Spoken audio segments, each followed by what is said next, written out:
બ્રેકઅપથી પરેશાન એક યુવાન ટ્રેનના પાટા પર સૂઈ ગયો. જોકે લોકો પાયલટે પોતાની હાજરીથી સમયસર ટ્રેન રોકી અને તેને સુરક્ષિત રીતે બહાર કાઢ્યો.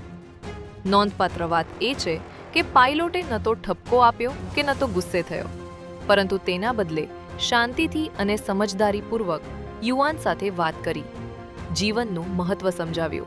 તેના માનવીય વર્તનની હવે લોકો તરફથી પ્રશંસા થઈ રહી છે.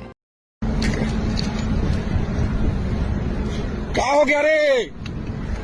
बचा लिए हैं 355/5/1 में मेन लाइन में एक आदमी सुसाइड करने के लिए सोया हुआ है और गाड़ी खड़ा कर लिए हैं. तो मरने के लिए काहे सोया रे? अरे नहीं मरा जाता है बाबू. चलो चलो चलो चलो चलो. नहीं नहीं मरा. हटो हटो हटो हटो हटो. कुछ नहीं होगा. चलो उठो उठो उठो. मेरा से इतना दिन बात किया, ठीक है ना. अब मेरे को छोड़ किसी और से शादी कर रहा है. अब क्या किया? जब लड़की धोखा दे दी तो अब उसके तुम अपना जान दे दोगे रे? हम उसके बिना रह भी नहीं सकते ना. अच्छा चलो चलो चलो चलो उठो. तो अब हमको छोड़ देंगे, किसी और जगह हम जाओ अपना जाओ. नहीं नहीं नहीं नहीं नहीं नहीं वैसा कोई बात नहीं है. तुम उठो उठो. तुम उठो उठो उठो उठो. चलो हम लोग का गाड़ी, तुम वही साइड हटो.